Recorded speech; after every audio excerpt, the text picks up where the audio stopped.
जय माता दी दोस्तों, वर्ल्ड बेस्ट मैजिक में आपका हार्दिक स्वागत है।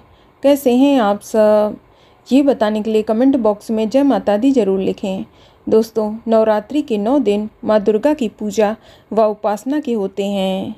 देवी भक्त नवरात्रि में अपने घर पर घट स्थापना करते हैं और अखंड ज्योति भी जलाते हैं और 9 दिनों तक माता का व्रत और उपवास भी करते हैं। दोस्तों, नवरात्रि के पहले दिन घर में कलश स्थापित किया जाता है। आपको बता दें कि कलश स्थापना हमेशा शुभ मुहूर्त में ही करनी चाहिए या फिर अभिजीत मुहूर्त में भी आप घट स्थापना कर सकते हैं। साथ ही साथ घट स्थापना करते समय यदि कुछ नियमों का पालन किया जाए तो और भी शुभ होता है और माता भी बेहद खुश होती हैं। वहीं अगर घट स्थापना में कुछ गलतियां हो जाएं तो आपको शुभ फल की प्राप्ति नहीं होती है। इसीलिए पूरी जानकारी के लिए आप इस वीडियो को ज़रूर देखें कि आपको कलश स्थापना करते समय कौन कौन सी गलतियां नहीं करनी है। लेकिन अगर अभी तक आपने हमारे चैनल को सब्सक्राइब नहीं किया है तो जल्दी से सब्सक्राइब करके बेल आइकन दबा दें। साथ ही इस वीडियो को लाइक करें और ज़्यादा से ज़्यादा शेयर करें। तो आइए शुरू करते हैं। दोस्तों, नवरात्रि में घट स्थापना का विशेष महत्व है।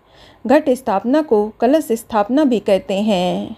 कलश को सुख, समृद्धि, ऐश्वर्य देने वाला तथा मंगलकारी माना गया है। नवरात्रि में घट स्थापना करके देवी देवताओं का आवाहन किया जाता है। इससे घर की सभी विपदाएं टल जाती हैं और घर में सुख शांति बनी रहती है।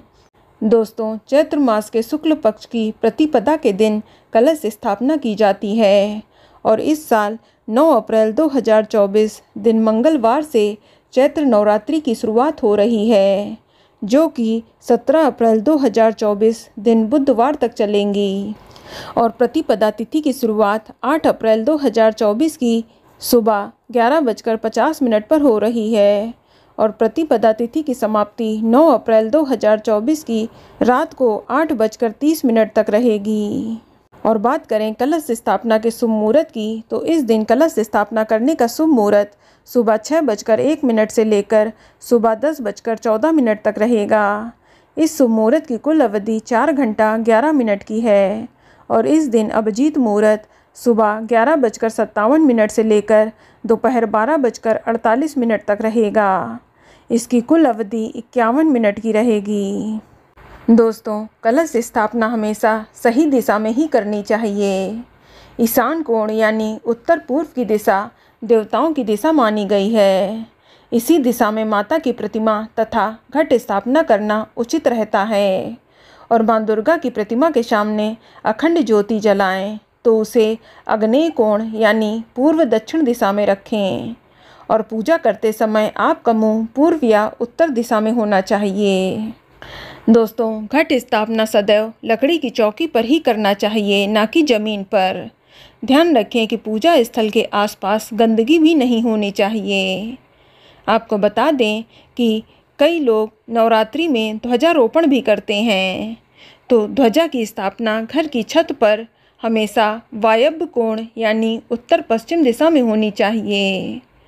और नारियल रखते समय ध्यान रखें कि नारियल का मुख नीचे की तरफ रखने से शत्रुओं में वृद्धि होती है और नारियल का मुख ऊपर की तरफ रखने से रोग बढ़ते हैं। पूर्व की तरफ नारियल का मुंह रखने पर धन का नाश होता है।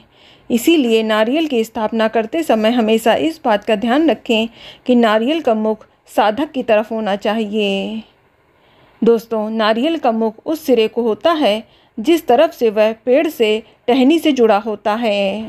आपको बता दें कि पूजा स्थल के सामने थोड़ा खुला स्पेस भी होना चाहिए, जहां बैठकर आप पूजा पाठ ध्यान आदि कर सकें। और इस बात का ध्यान रखें कि घट स्थापना के आसपास शौचालय या बाथरूम नहीं होना चाहिए और पूजा स्थल के ऊपर टाड़ आदि भी नहीं होनी चाहिए और यदि टाड़ है तो उसे साफ सुथरा जरूर रखें। आपको बता दें कि अगर आप कलश स्थापना कर रहे हैं तो सबसे पहले जौ बोने के लिए एक मिट्टी का पात्र लेना चाहिए। इस पात्र में मिट्टी की 1 या 2 परत बिछा लें। इसके बाद जौ बिछा लें, फिर इसके ऊपर मिट्टी की 1 परत और बिछा दें। अब पुनः 1 परत जौ के बिछा लें। ध्यान रखें कि जौ को इस तरह चारों तरफ से बिछाएं ताकि जौ कलश के नीचे पूरी तरह से ना दबे। फिर इसके ऊपर दोबारा मिट्टी डालकर थोड़ा सा पानी छिड़क दें। अब आप कलश पर स्वास्तिक का चिन्ह बना लें और कलश के मुख पर मौली बांध लें। कलश में जल, गंगा जल आदि भर लें। साथ ही साबुत सुपारी, फूल, इत्र, अक्षत और एक सिक्का डाल दें। इसके बाद पूजा स्थल पर एक लकड़ी की चौकी पर लाल रंग का वस्त्र बिछाएं। फिर कुमकुम या अक्षत से अष्टदल कमल बना लें। अब इस पर जल से भरा हुआ कलश स्थापित कर दें। ध्यान रहे कि कलश का मुंह खुला न रखें, उसे किसी चीज़ से ढक देना चाहिए। अगर कलश को किसी ढक्कन से ढका है तो उसे चावल से भर दें और उसके बीचों बीच एक नारियल स्थापित कर दें। ध्यान रहे नारियल पर लाल कपड़ा लपेट लें। उसके बाद मौली जरूर लपेट लें। अब नारियल को कलश के ऊपर रख दें। दोस्तों, इसके बाद भक्त को दाहिने हाथ में अक्षत या पुष्प लेकर सभी देवी देवताओं का आवाहन करना चाहिए और अक्षत पुष्प को कलश के ऊपर छोड़ देना चाहिए। इसके बाद कलश की विधिवत पूजा अर्चना करें। जल चढ़ाएं, वस्त्र या गोपवीत चढ़ाएं, चंदन, रोली, अक्षत, फूल माला अर्पित करें, इत्र चढ़ाएं, नैवेद्य चढ़ाएं, पान, सुपारी, लौंग, इलायची, सिक्का सहित अर्पित करें, धूप दीप जलाकर आरती करें।